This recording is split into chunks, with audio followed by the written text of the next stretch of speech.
That question sounds dramatic, almost clickbait. But over the past 2 years, something strange has been happening across the continent, and almost nobody outside Europe is paying attention. Before we dive in, take a second to like and subscribe. Because what we're about to unpack doesn't just affect Europe. It affects the US, the UK, Australia, and possibly your wallet. Now let's talk about what's really going on. On the surface, Europe looks stable. The euro hasn't crashed. The stock markets haven't imploded. There are no breadlines in Paris or tanks rolling through Berlin. For decades, Europe's economic model relied on 3 pillars: cheap Russian energy, strong exports to China, security guaranteed by the United States.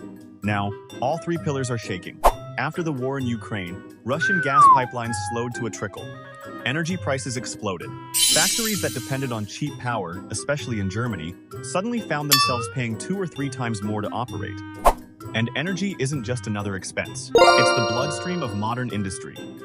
When energy costs surge, everything from steel to fertilizer to cars becomes more expensive to produce. Some manufacturers didn't adapt. They relocated. Production quietly shifted to the United States, where energy was cheaper and government subsidies were generous. The Inflation Reduction Act in America wasn't just a climate bill. It became a magnet for European companies. Factories that once employed thousands in Europe are now breaking ground in Texas and Ohio. That's not collapse, but it's erosion. Meanwhile, China, once Europe's biggest growth customer, has slowed dramatically. Chinese demand for European machinery, luxury goods, and cars isn't what it used to be. And as China invests heavily in its own industries, it's competing more aggressively with Europe in global markets. So exports aren't the safety net they once were. Now add demographics to the mix. Europe is aging fast. In countries like Italy and Germany, there are fewer young workers entering the labor force and more retirees drawing pensions. That means higher social spending and a smaller tax base to fund it. The math gets uncomfortable very quickly. Governments respond the only way they know how: borrow more. Public debt levels across Europe are climbing again, not because of reckless spending, but because of survival. Pandemic relief, energy subsidies, defense spending, social programs. The European Central Bank tried to fight inflation by raising interest rates, but higher rates make it more expensive for governments to service debt. They also squeeze businesses and homeowners. It's a delicate balancing act. Too much tightening and economies stall. Too little and inflation sticks around. And here's the uncomfortable truth. Europe doesn't grow the way the US does. America has tech giants driving explosive growth.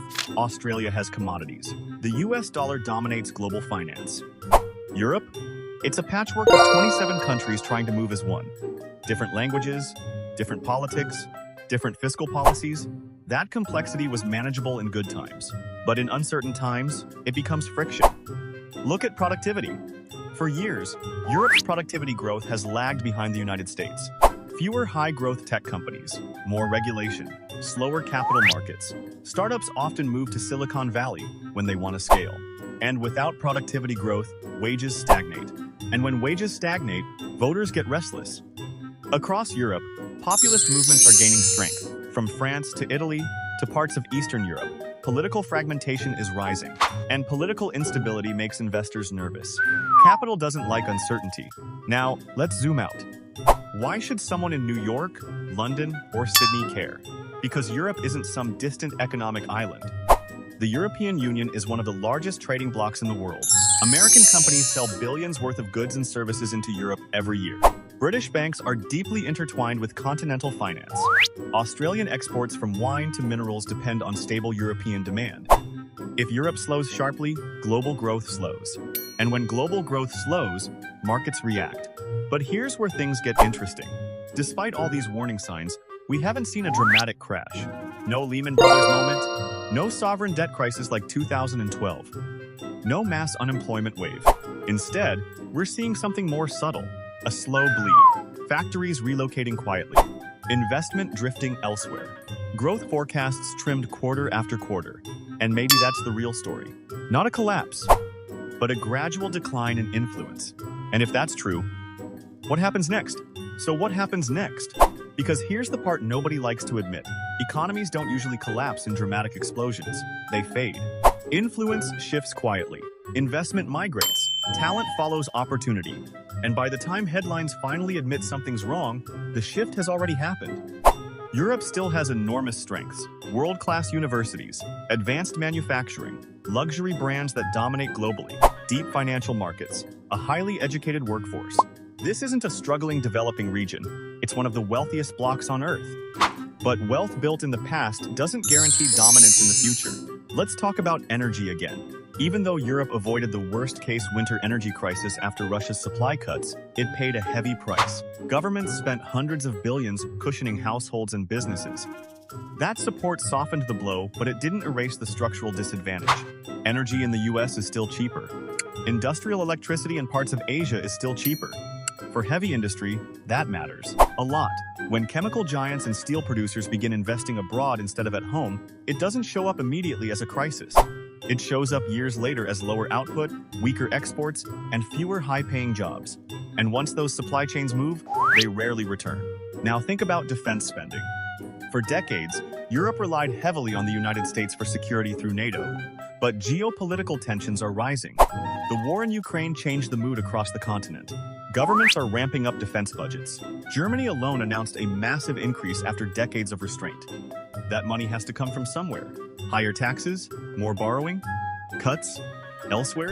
There's no painless option. And here's where this matters for viewers in the US, UK, and Australia. If Europe struggles, it doesn't just weaken economically, it shifts the balance of global power. The US may shoulder even more responsibility in global security.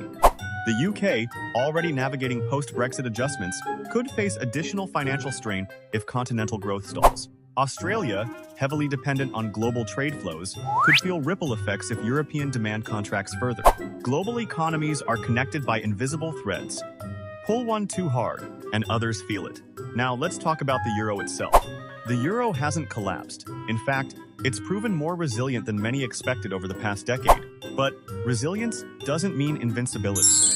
If growth remains weak and debt continues climbing, investors start asking uncomfortable questions. Can highly indebted countries sustain rising interest costs? Will fiscal rules be enforced or bent again? Can the European Central Bank keep inflation under control without choking growth? These aren't headline-grabbing fears yet, but they simmer. And markets move on expectations long before they move on facts.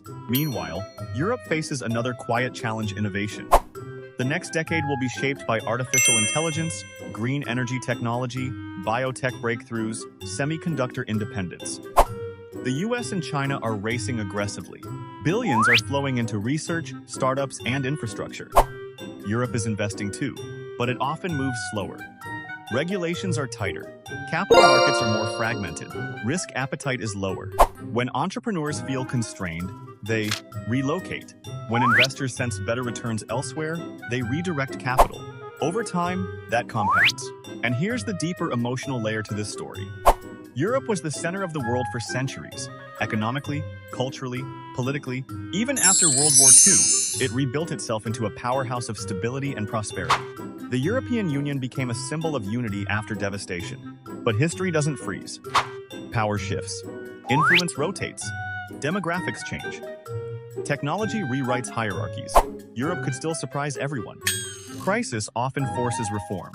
The energy shock pushed Europe to accelerate renewable investments at record speed. The war pushed countries to coordinate defense policy more seriously.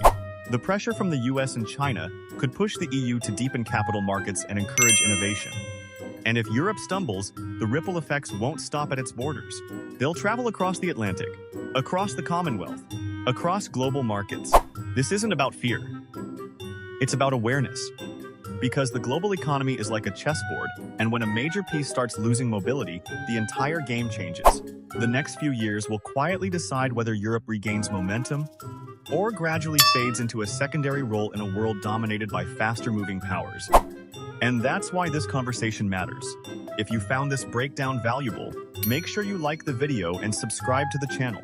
We're going to keep unpacking the economic shifts shaping the next decade, the ones that don't always make the front page but will shape your future all the same.